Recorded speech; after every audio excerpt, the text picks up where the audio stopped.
Hare Krishna, Hare Krishna, Krishna Krishna, Hare Hare, Hare Rama, Hare Rama, Rama Rama, Hare Hare, Hare Krishna, Hare Krishna, Krishna Krishna, Hare Hare, Hare Rama, Hare Rama, Rama Rama, Hare Hare, Hare Krishna, Hare Krishna, Krishna Krishna, Hare Hare,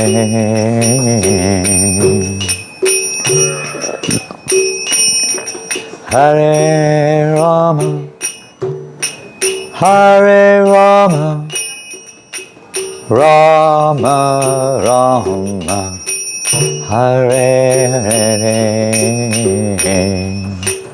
Hare Krishna, Hare Krishna, Krishna Krishna, Hare Hare, Hare Rama, Hare Rama, Rama Rama, Hare Hare,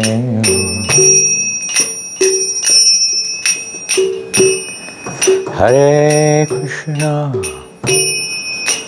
Hare Krishna, Krishna Krishna, Hare Hare, Hare Rama, Hare Rama, Rama Rama, Hare Hare, Hare Krishna, Hare Krishna, Krishna Krishna, Hare Hare, Hare Rama, Hare Rama, Rama Rama, Hare Hare, Hare Krishna, Hare Krishna, Krishna Krishna, Hare Hare, Hare Rama, Hare Rama, Rama Rama, Hare Hare, Hare Krishna, Hare Krishna, Krishna Krishna, Hare Hare, Hare Rama, Hare Rama,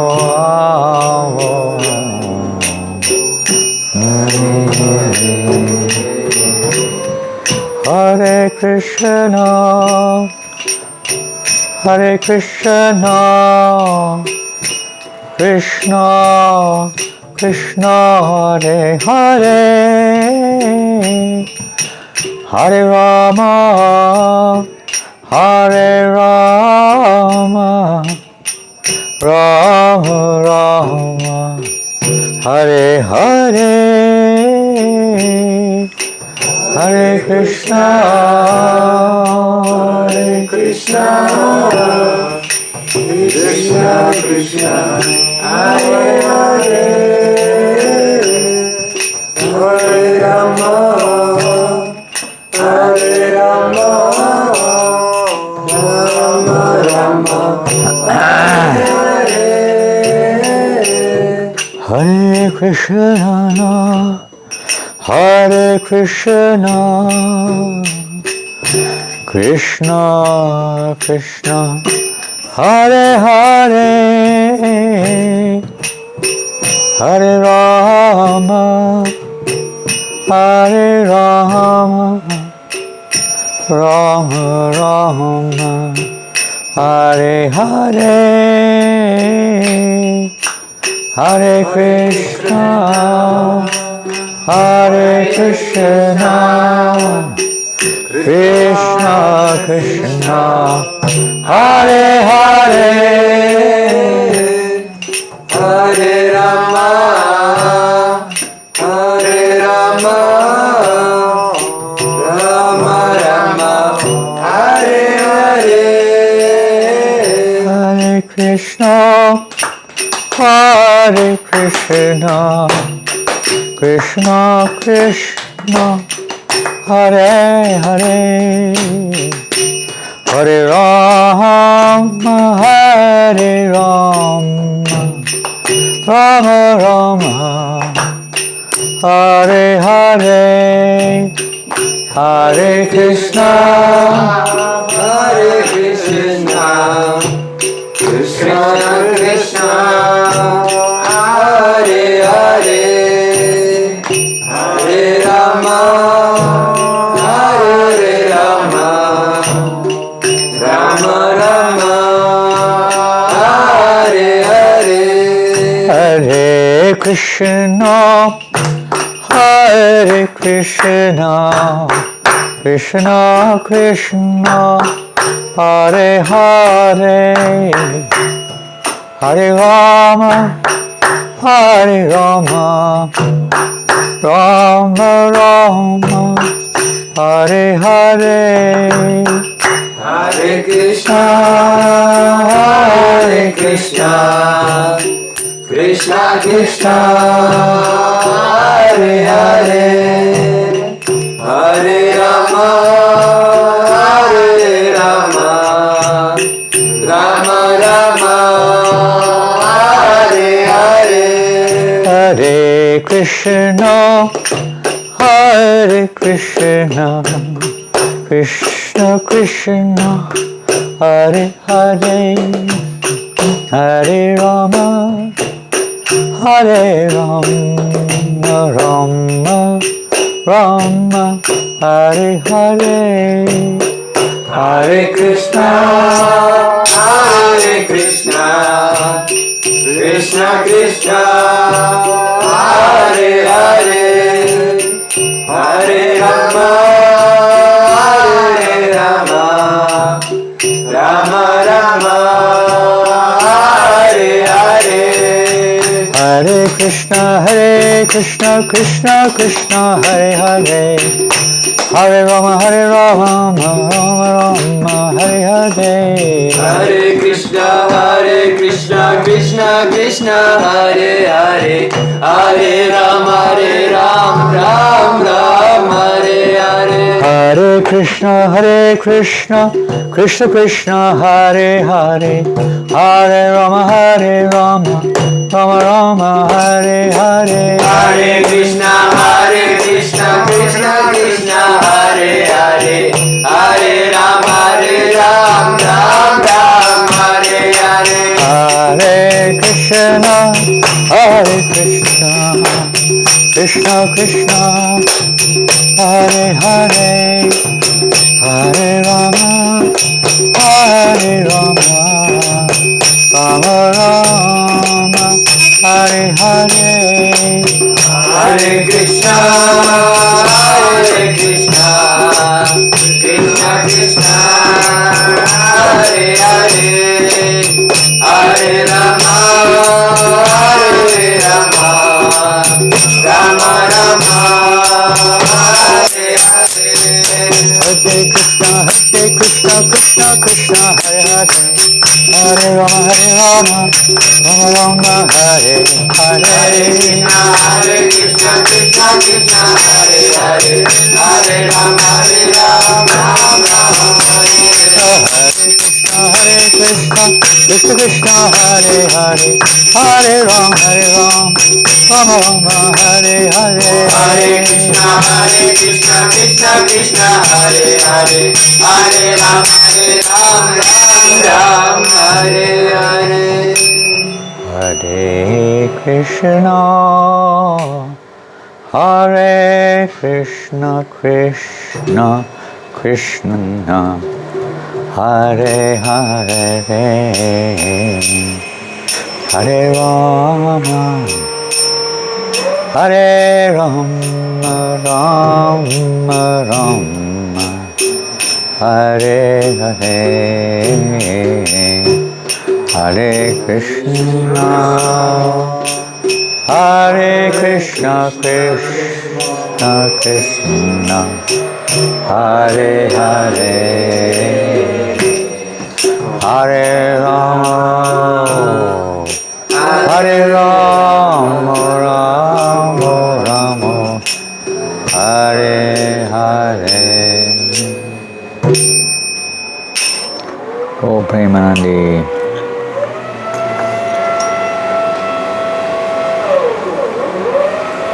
Namo Vishnu Padaya Krishna Pastaya Bhutale Srimati Bhakti Vedanta Swamini Namani Namaste Saraswate Devi Gauravani Pracharine Nevasesha Sanyavali Pasticharde Shatani.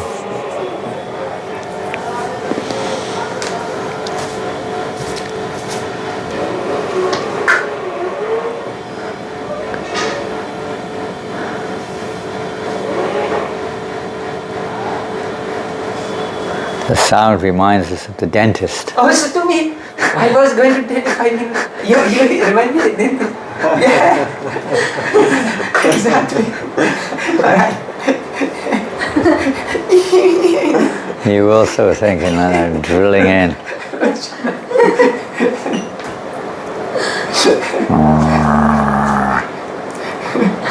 Same thing, huh?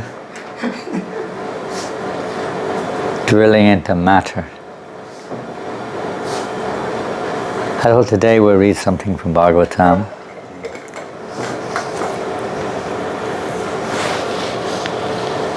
We're not having any specific order to this, whatever you call it. But we'll read something from the Bhagavatam, from the 10th canto, since we're trying to remember that we're in the association of Sri Vrindavan Dham.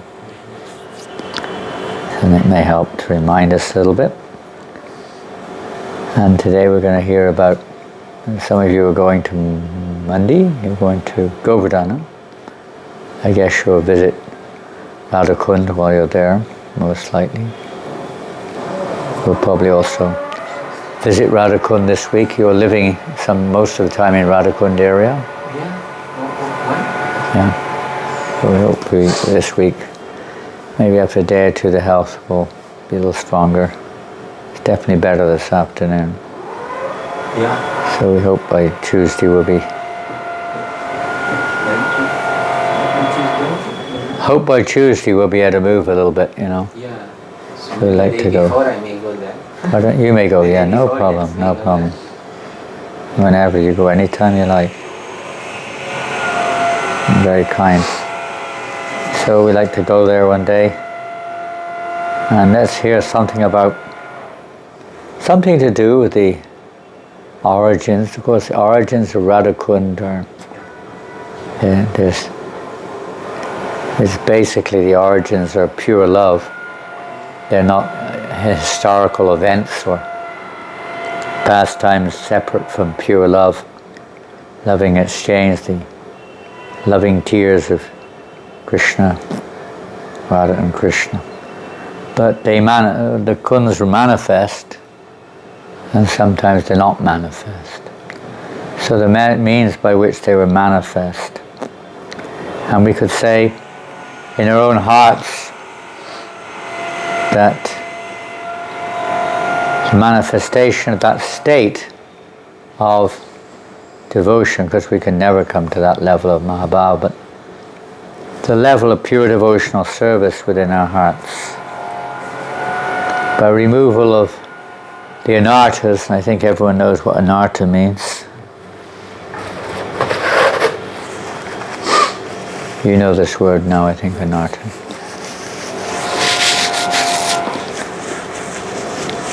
Including offensive mentality towards the holy name, offenses to Vaishnavas, offenses to Seva, offenses to the Dham, and other offenses. Once our devotion is freed of these obstacles, then only when the heart is pure is it possible to enter into Vrindavan. Vishwacharya kabeshu dahabiman kabehamahe rabo shri Vrindavanam. When the heart is cleansed of these material desires, offensive mentality towards others, basically offensive towards Krishna, because everything belongs to Krishna, everything is his energy. So we don't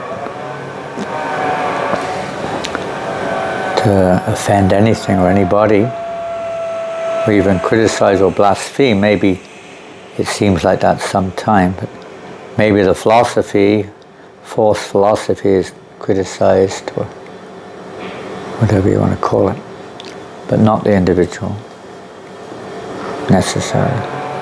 So today we're going to read a little bit about how one demon, powerful demon, attacked Vrindavan. And there are various commentaries on this pastime,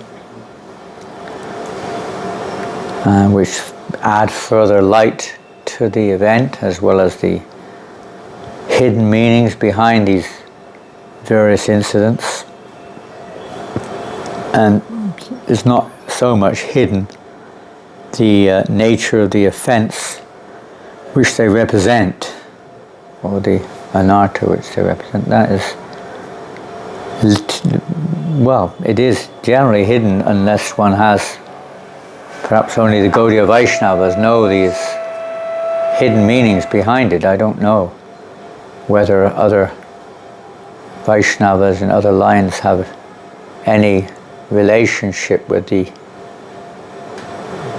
nature of the offenses these demons represent. I don't know, because in their line it's Bhaktivinoda Thakur who's primarily revealed these offenses which these demons represent. So today we're going to hear about Arishta-Asura, since you know quite well this pastime. Most of you have heard the pastime, but we can reflect deeper our purpose of, well, what we could say is our purpose of being here in Vrindavan, our purpose in devotional service in general, is obviously to become Krishna conscious, to remember Krishna. And to remember Krishna, one has to have a pure heart. The heart has to be purified. The whole process, devotional service, is basically speaking to achieve the ultimate purpose of love of God, of course, but on the path to cleanse the heart, remove the anarthas, and become free of offenses of all kinds, and to cultivate devotional service, to cultivate remembrance of Krishna. Both things there, the cultivation of remembrance of Krishna, the removal of obstacles. Because as we just heard, it's not possible to really remember Krishna in one sense if we're still full of anarthas of various kinds. So Bhaktivinoda Thakur describes that by hearing these pastimes of Krishna and Balaram killing demons in Vrindavan, per se, I'd never heard outside of Vrindavan. I asked the question one time, well, What about the demons outside of Vrindavan? Do they also represent various anarthas? I've never got an answer. Maybe there is an answer. Maybe there is no answer. I don't know. Maybe they don't. But certainly the demons in Vrindavan are categorized, different anarthas against the particular demons. And by hearing these pastimes, it's said, of course, again, depending on what hearing means, the state at which we hear, how by hearing these pastimes, these particular anarthas can be subdued. Just like Krishna killed the demons, by hearing these particular pastimes, we may have these tendencies in our own hearts, inclinations, or even maybe actively indulging in these various anarthas, can be removed by hearing the pastimes. It is not necessarily by hearing them once. Of course it can be, but it usually not. But all these, why Prabhupada has given us such confidential topics. Of course the killing of Arishta-Asura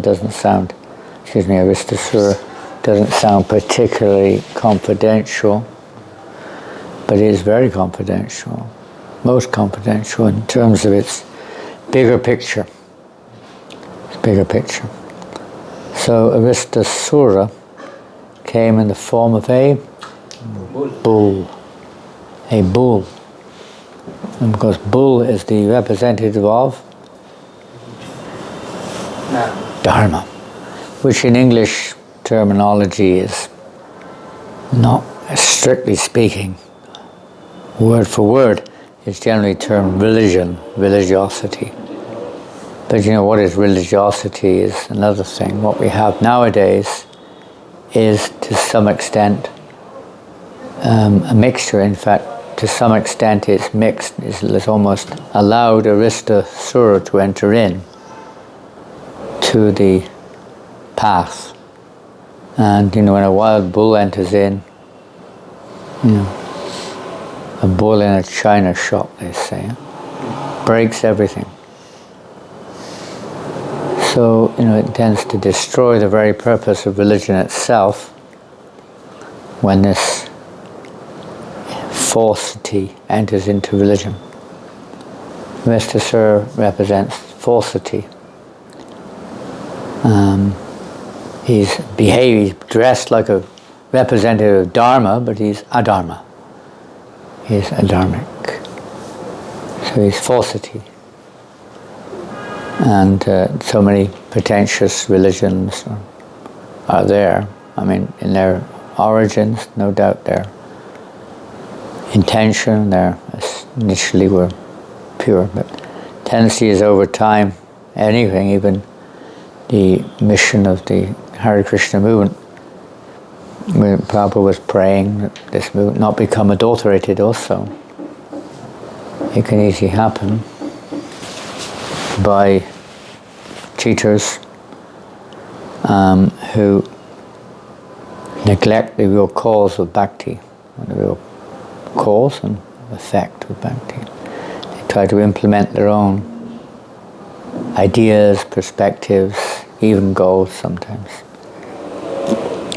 And this is a form of pride which arises.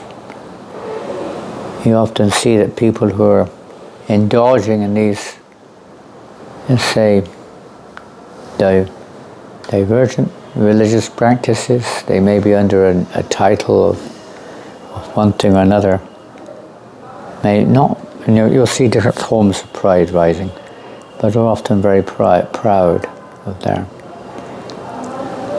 situation and trying to establish themselves in various ways with pride in their own perspective, their own religion, or let's say watered down religion. You have to be careful. Krishna consciousness at its root, we can expect, as in all walks of life, that for the vast majority of those who have some interest or some connection with the Krishna conscious movement, they may not be so seriously strict in their practices, but the core must be strict. The center must be non-pretentious and Bhagavatam starts off Nimatsaranam Satam Dhamma Projita Koitavatra Paramo Nimatsaranam Satam, second verse of the Bhagavatam. The Srimad Bhagavatam rejects all religious activities which are materially motivated. They're described as koitava, or cheating religions, unless they, lead to unmotivated, pure savai pungsang paro dharma, to the highest religion, savai pungsang paro dharma, ito bhaktir dhokchite, ohitikiya patiyata. Unless they lead, if they stop where they are, then that's another kind of cheating also. Denying people the opportunity to progress, another kind of cheating. So Arishta-Asura, that means the killer of the Arista demon, by the way. Devotees we have one devotee in New Mayapur, his name is Arishta-Asura Prabhu. Arishta-Asura, the killer of the demon. Huh? So, devotees call him as Arista, but that's not really. Of course, Arista means bull, so it's not necessary. It's not. You don't call him Arishta-Asura. Call him Arista. His bull. His Arista Prabhu is Bull Prabhu. Pardon? Yes. It's not too bad, If you say it's Arishta-Asura Prabhu around, that's not so good. Arishta-Asura is a demon in the form of a bull. Pretentious, false religion, and can come in anywhere. It's have to be on the guard. Guardians of devotion. The pure devotees are like guardians of devotion to protect. Throughout the whole of these pastimes, right from the very beginning, Putana, the witch, the first demon to attack.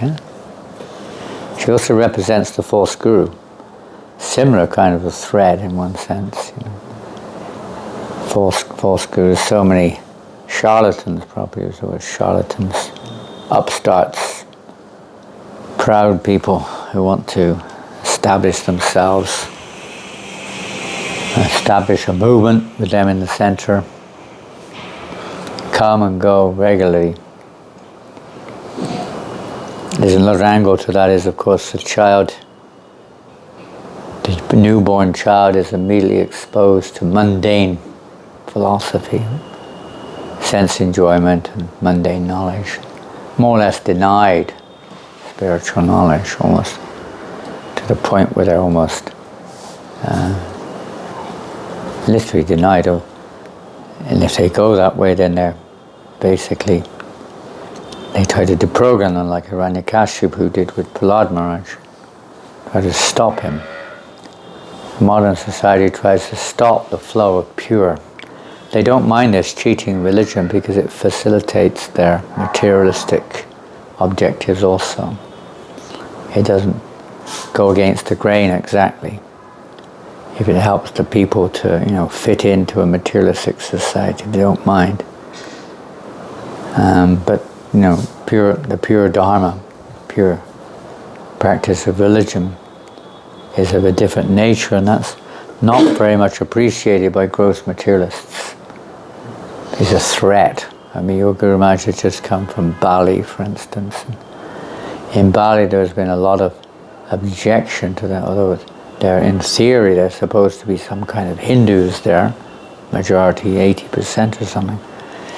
But many of them, especially the leaders, are not at all enthusiastic about the Hare Krishna movement in Bali or in Indonesia, come to them, because it's undermining their position of authority, where basically the people are unaware outside of Indonesia. They're Indonesians, they're not Indians as such, and they're unaware of the origins very much, or let's say the pure practice of whatever trait of Hinduism they're following. They're unaware of it in most cases. They just follow what they're told. They have their own scriptures practically. Hindus, so-called Hindu. And eating of meat, for instance, is a common affair. It's even eating cow. Some of them propagate, some, that if you eat a cow, it will purify you because the cow is pure.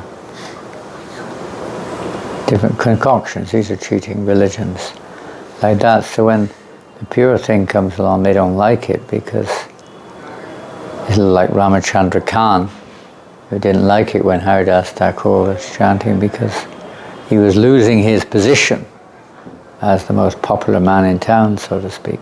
They didn't like it. Their control people will start to question their behavior. They're supposed to be Brahmins, but they're not behaving like Brahmins. So they question the Hare Krishna, they try to prevent it in some cases. Yeah, it's a threat to their cheating. So the society in general is like that, but even in religion that's there. They don't like it. Because, we don't eat meat, we don't take intoxicant and so on. We follow a strict program. So this is false religions. And they're very proud of it, and they're very much in the center, controlling others. We shouldn't be like that. We should be putting Krishna in the center.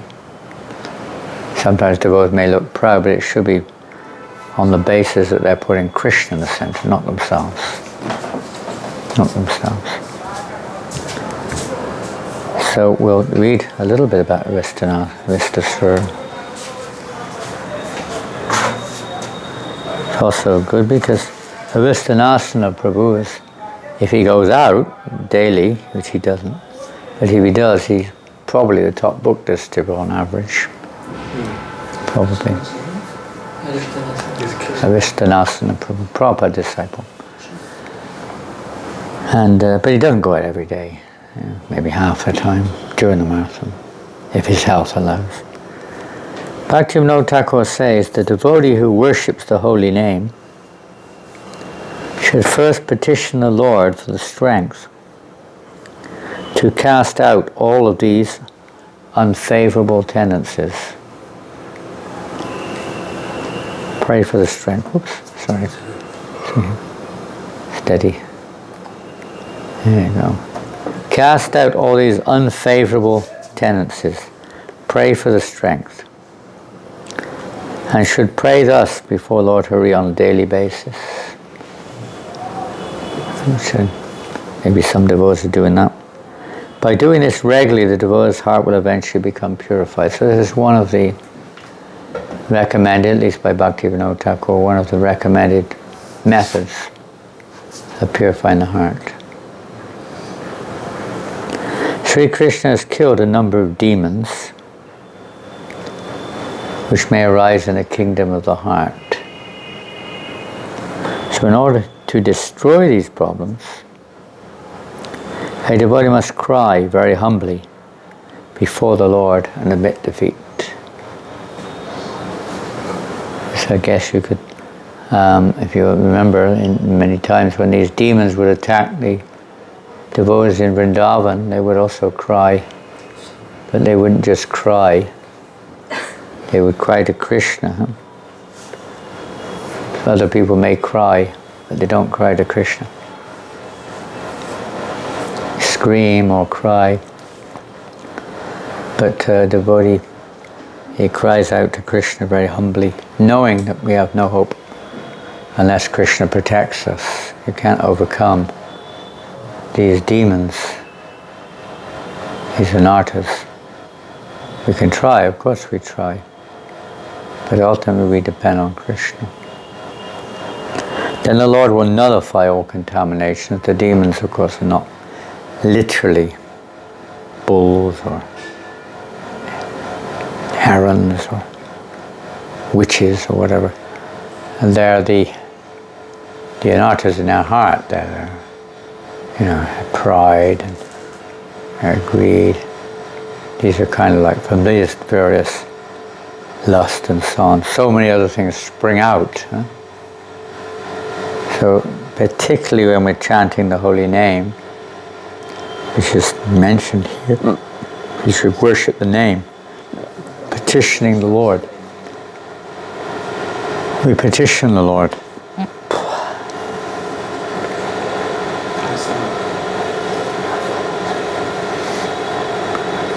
To petition the Lord for the strength, that we don't become victims of these anarthas. Inattention is, in of itself, you could say, is not necessarily in of itself. It depends what we're inattentive, what the nature of our inattention is. But inattention is not itself necessarily an aparad in one sense. Depends. If we're thinking of sex life or some mundane activity, or thinking some hatred towards another living being, that's something else. You don't like the sound of the fridge? I've got quite used to it. I hardly notice it anymore. 50% of the time the fridge is making that noise. Because you're used to. Like when I was sometimes I stop for 1 hour for it. I'd stopped it yesterday for that reason. I forgot to turn it on, and the fruit all went off as a result. Cheese melted. Huh? All the butter melted. Yeah, everything they went rotten. What to do? Don't forget to turn it back on again when you've all gone, and I can enjoy the sound on my own, because it goes on even longer when you turn it off. It goes on twice as long after that to catch up for the hour that you turned it off for. It takes another hour to get back to where it was before. Yes, must be an old fridge, no doubt. What to do? It works. So this is the process to purify when we're chanting, praying to the Lord because of offenses of various kinds. So inattention is, we try to be at least attentive, meaning we can pray at least, or remember Krishna somewhere or another, some form or another. The mind may not be focused on the name per se all the time, but at least keep trying to bring it back on the name, or upon the name ideally, but at least on Krishna in some form or another. We can pray to Krishna for this. Even Haridas Thakur prays Dasa Aparada. Yena Hridayena Pashe, Kripakari Mahaprabhu. How does that verse go? Majinamarase. He's praying like that, may I always be absorbed in the ras, the nectar of chanting your holy names. And I pray that the offenses please never touch me while I chant your holy name like that. Prabhupada also prayed like that to Radharani to protect him. So, they're there. They're not just objectives which we're aiming for. It's not that the process itself reveals Radha and Krishna. The process is to evoke their causes mercy, no doubt, purify our hearts, but it's by their mercy that we have to call for their mercy, we have to ask for it. Isn't there something in the Bible like that? He who calls, or something like that. You have to call for the name, call the Lord. Something along those lines, otherwise you won't get it. Something like that. So we should regularly do that, humbly. Humbly means that we've accepted that we can't on our own. We think, I can do it my way. I can do it my way. My way is the best. Or I make my own way, or go choose some other way. This thing, that thing. But we have to be very humble and accept the fact we don't know. Difficult for us to, some degree of discrimination must be there, but we may not be perfect. But if we're humble and we appeal to the Lord will guide and clear away the doubts which we tend to have. So let's read something about Arishta-Asura, excuse me. Keep saying Arishta-Asura for some reason. I don't know if I've opened it. Let me see. I thought I'd opened it. The slaying of Arista, the bull demon. Om Namo Bhagavate Vasudevaya. Om Namo Bhagavate Vasudevaya. Om Namo Bhagavate Vasudevaya. Om Namo Bhagavate Vasudevaya. Om Namo Bhagavate Vasudevaya. Om Namo Bhagavate Vasudevaya. What's the previous chapter? Just check the previous chapter a minute. This is chapter 36. I think the previous chapter was Krishna going through the forest with his flute, I believe. Let's see. Yes. Krishna's captivating everybody with his flute. That's another subject altogether. And this chapter, the next one, the slaying of Arishta, the bull demon.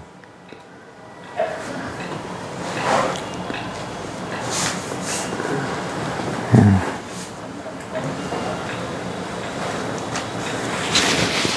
So when this anartha comes in of pride and cheating, etc., then religion becomes like a bull demon. Actually destroying people's purpose, their spiritual lives. Shukadeva Goswami said, obviously talking to Parikshit, the demon Arishta then came to the cowherd village. Appearing in the form of a bull with a large hump, he made the earth tremble as he tore it apart with his hooves. You've seen a real bull? A real one? They're quite big sometimes. I think the biggest bulls are in New Zealand, I've heard. They weigh 2 or 3 tons or something each bull. They're massive, they're like elephants almost. Huge creatures. They breed them. Don't know exactly what for. I mean, they obviously procreate, make big, strong cows. Prabhupada, no, it's not Prabhupada, it's Prabhupada's disciples. According to the Vishnu Purana, Arishta-Asura entered Krishna's village at twilight. As the Lord prepared to dance with the gopis. Once midway through the period of dusk, when Lord Janardhan was eager to perform the rasa dance, Arishta-Asura madly entered the cowherd village, terrifying everyone. It's in the Vishnu Purana. And not everything is expanded in the Bhagavatam, but you find in Puranas, whatever Puranas are available, you find many more descriptions of these pastimes, and then many other commentaries, of course, are there, describing the histories and the details for those who are interested. Arishta-Asura bellowed very harshly and pawed the ground with his tail raised and his eyes glaring. Yeah, when you see a massive bull in Spain, they have these bull rings. Some of you have seen, maybe in France, South France, I think they have also bull rings. This is bull rings. Bull ring, they have bullfights, you know. And they have like a stadium, a round stadium, and the bulls come in. There's a matador, is that what you call it? Matador? There is in south of France. There is a red famous. Yeah, the red cloth. They kill it also. They kill the bull. And then they kill. Yeah, it's a very cruel sport. Yeah. They fight with the bull and tease the bull and so on. Try to get the bull all angry and worked up. And In South France also they maybe they don't kill. Yeah, in South France. Yeah. Just playing In with Spain there's a lot of objection to it, but it still goes on and very popular with traditional Spanish people. And Barcelona, particularly, I think, that area. Arishta-Asura bellowed very harshly. They're very powerful animals and scary when you see a big bull, you know. Yeah, they're kind of snorting and looking at it with big red eyes and shaking his head, got big horns sticking out, isn't it? Yes. Weighs a couple of tons. And stood in front of it. There was one, I remember we were coming back from from Louis Bazaar or somewhere in the town, maybe a pilgrimage. We came back and we thought we'd take a shortcut. So we went down this road, but they built a wall across the road. Something like that, what they were doing. And we couldn't go, so there was like a bank. I went up on the bank to try and jump over an enormous bull on the other side. Like so fierce. I'm trying to go at you. Whoa, you know. I think it would have killed you if you'd gone over the other side easily. People have big bulls sometimes, keep people out, you know. Dangerous. Sometimes they take people up in the air and woof, throw them over. Throw them over, gore them with their horns. Stamp them with their hooves when they're angry. With his tail raised and his eyes glaring, he began to tear up the embankments with the tips of his horns, every now and then passing a little stool and urine. It was pretty wild, pretty wild.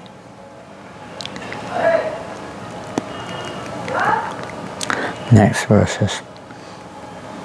My dear king, clouds hover about sharp-horned Arishta-Asura's hump, mistaking it for a mountain. So you imagine how big it was. And when the coward men and ladies caught sight of the demon, they were struck with terror. Indeed, the strident reverberation of his roar so frightened the pregnant cows and women, they lost their fetuses in miscarriages. It was a thunderous roar. Scary. And when people hear a thunderous roar, it's scary, huh? The Vedic literature categorizes miscarriages as follows. There's a Sanskrit word. Up to the 4th month, a premature delivery is called Shrava. In the 5th and 6th months is called Pata, and after this is considered a Pasuti. That means, Pasuti means birth, but means the child's already, you know, coming out, miscarriage at that time. Maybe alive or whatever. I know after 6 months, quite often a child will come out alive if there's a miscarriage.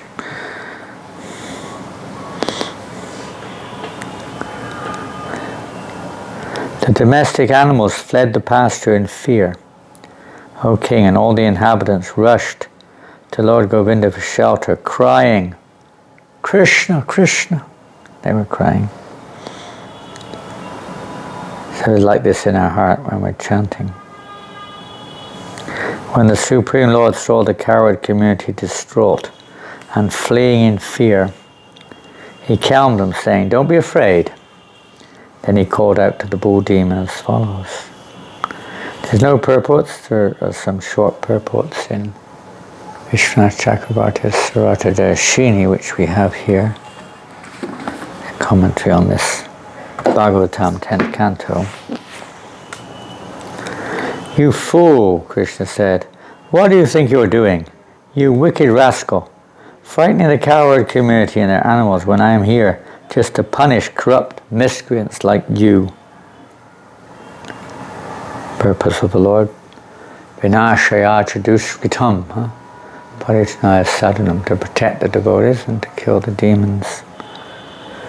Having spoken these, and to establish dharmasvanushtitak, to establish religious principles. Krishna appears. Having spoken these words, the infallible Lord Hari slapped his arms with his palms, further angering Arishta with a loud sound. The Lord then casually threw his mighty serpentine arm over the shoulder of her friend and stood facing the demon. Next verse. Thus provoked, Arishta pawed the ground with one of his hooves, and then, with the clouds hovering around his upraised tail, furiously charged towards Krishna. Kill him! Pointing the tips of his horns straight ahead and glaring menacingly at Lord Krishna from the corner of his bloodshot eyes, Arishta rushed toward him at full speed like a thunderbolt hurled by Indra.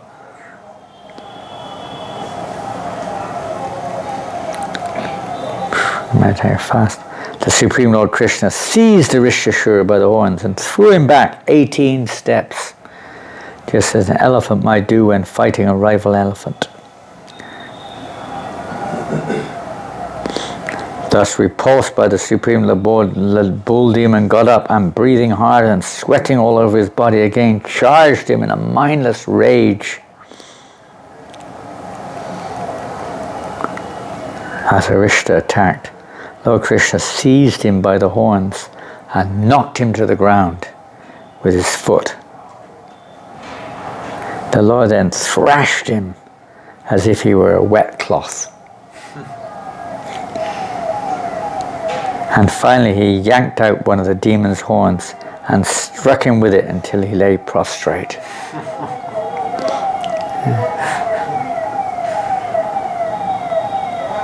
As materially speaking, of course, this is not conceivable. I mean, Krishna gave at that stage, he was an adolescent, more or less. He was more or less an adolescent at that time, Krishna, around about 11 years of age, just before he left Vrindavan. This pastime took place not long before he left. 11 years means he was in the Kishore age. He grew 50% faster than most children, you could say. So normally it would be like 15 years old at that stage, but he was 11. Maybe thereabouts, 10 or 11. And how would he pick a boy, young boy, more or less fully grown, you could say, I suppose. But even still, you know, to thrash a bull, a huge bull weighing tons, would be, materially speaking, not conceivable. Pulling out one of his horns and killing him finally with that horn. Next verse. Vomiting blood and profusely excreting stool and urine, kicking his legs and rolling his eyes about, Arishta-Asura thus went painfully to the abode of death. The demigods honored Lord Krishna by scattering flowers upon him.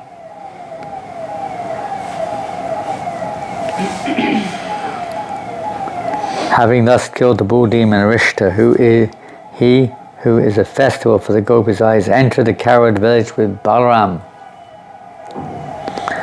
This verse exemplifies the sublime contrast of spiritual qualities within Sri Krishna. In one 4-line verse, we simultaneously learn that Lord Krishna killed a powerful and wicked demon, that his boyish beauty gave festive pleasure to his young girlfriends. Lord Krishna is as hard as a thunderbolt or as soft as a rose, depending on our attitude toward him.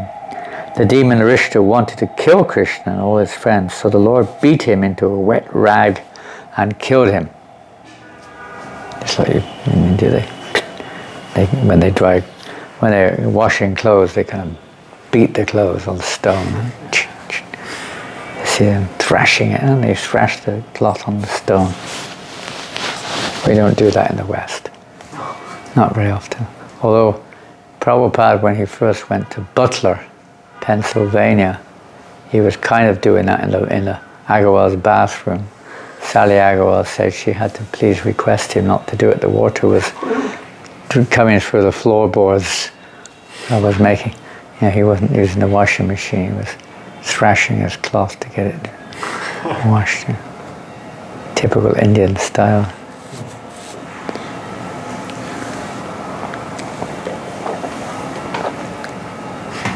The demon Arishta wanted to kill Krishna. The gopis, however, loved Krishna, and thus the Lord boyishly reciprocated their conjugal feelings. After Arishta-Asura had been killed by Krishna, who acts wonderfully, Narada Muni went to speak to King Kamsa. They didn't need the internet or the WhatsApp in those days. They had Narada Muni. he would spread the news wherever it was required, but not where it wasn't required. It's like now they have the atom bomb, nuclear bomb, and if they drop that, everything's destroyed. Previously had Brahmastra, which would just destroy the objective of the weapon. Nowadays, boom, everything. Innocent, so-called innocent citizens are indiscriminately sometimes killed. So Narada Muni, he was always back and forth with news to facilitate, unseen by others or unknown by others, the various pastimes of the Lord, to instigate Kamsa to, get moving here, get rid of him. Now he's started the business is in progress. That powerful sage of godly vision addressed the king as follows. Purport. The term Devadarshan can be understood in many ways, all of which are consistent with the context and purport of this narration. Deva means God, and Darshan means seeing, or an audience with a great personality, having an audience, that means. Thus, Devadarshan, a name of Narada Muni, indicates that Narada has attained the perfection of seeing God. That getting Narada's audience is as good as getting God, since Narada is a pure representative of the Lord, and also that Narada's audience is as good as that of the demigods, who are also known as Devas. That there are all these meanings of the term Devadarshana reveals something of the richness of the Srimad Bhagavatam's language. So many meanings to each name, each word, each syllable. From the Puranas, now here's an interesting thing which is something to listen to. From the Puranas, Srila Vishwanath Chakravarti Thakur has quoted 20 verses describing a joking conversation between Radha and Krishna that took place after Krishna had killed the demon Arishta. Doesn't say which Purana, but Vishwanath Chakravarti Thakur includes it in his commentary on this verse. This conversation, so kindly quoted by the Acharya, describes the origin of Radhakund and Shyamakund. Radha's and Krishna's bathing ponds, the verses are as follows. I won't read the Sanskrit. English. The innocent young gopis said, "Ah, Krishna, don't touch us now, O killer of a bull." Alas, even though Arishta was a terrible demon, still he was a male cow, so you will have to undergo atonement, just as Lord Indra did after killing Arishta-Asura. There's a little bit of difference, but they're saying like that. But how can you purify yourself without going to the trouble of visiting every single holy place in the 3 worlds? There's a lot of holy places. Krishna replied, "Why should I have to wander throughout the entire universe? I will at once bring all the countless pilgrimage places here and take my bath in them." There's no way of raising this up so I don't have to hold it like this. It's quite difficult, isn't it? Maybe we can put the harmonium on here. It's very heavy. It's pulling on my muscles and straining my stomach as a result.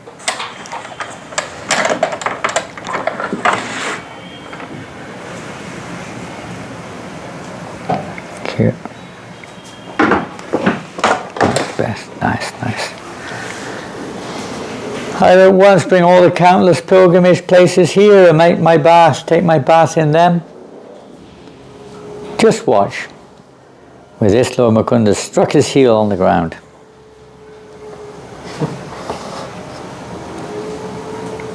Then he said, "This is the water of Bhagavati river coming from the Patala region, and now our holy places. All of you, please come here." When the Supreme Lord had spoken these words, all the holy places went there and appeared before him. Krishna then addressed the gopis as follows. "See all the holy places," but the gopis replied, "We don't see them as you describe." Then those best of holy places, joining their palms in supplication, spoke up. "I am the salt ocean. I am the ocean of milk. I am the Amara Dirghika. I am the river Sona. I am the Sindhu. I am the Tamarpani. I am the holy place Pushkar. I am the river Saraswati. We are the Godavari, Yamuna and Reva rivers, and the confluence of rivers at Prayag, just see our waters. After purifying himself by bathing, Lord Hari became quite arrogant and said, I have produced a pond containing all the various holy places. We used you gopis must never have executed any religious duties on this earth for the pleasure of Lord Brahma. Then Srimati Radharani addressed her girlfriends as follows. I must create an even more beautiful pond, so go to work. Having heard these words, the gopis saw that Arishta-Asura's hooves had dug a shallow ditch just west of Sri Krishna's pond. I'm just going to look at the purport to this verse and see if he's missed something out there or not. Almost same. Pardon? Almost same, few details extra. Excuse me? You have this on your Yeah. chapter 36. Here we are.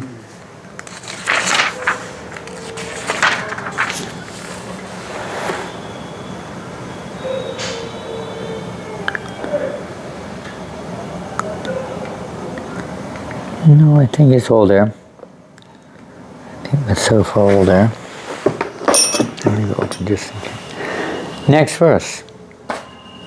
At that nearby spot, all the gopis began digging up lumps of soft mud with their hands, and in this way a divine pond manifested in a short span of an hour. Krishna was astonished to see the lake they produced. He said, go ahead, lotus-eyed one, you and your companion should fill the pond with water from mine. They just made it, in the ground. There was no water in it. Big hollow. Radhakund. Sometimes it's said they used the and the rest. Yeah. I think Jiva Goswami. Yeah. Digging the earth. Of course, there were billions of gopis. It wasn't like 6 or 7 of them working away there. There were billions. The bracelet or the nails? I think in The bracelet, this bracelet, isn't it? That bracelet you have around the wrist. Yeah. And here and But Radha replied, no, no, no. This is impossible since the water of your pond is contaminated by your terrible sin of killing a cow. I will have my countless gopi companions bring the pure water of the Manasa Ganga here in billions of pots. In this way I will fill this lake with my own water and thus make its renown unequaled in the entire world.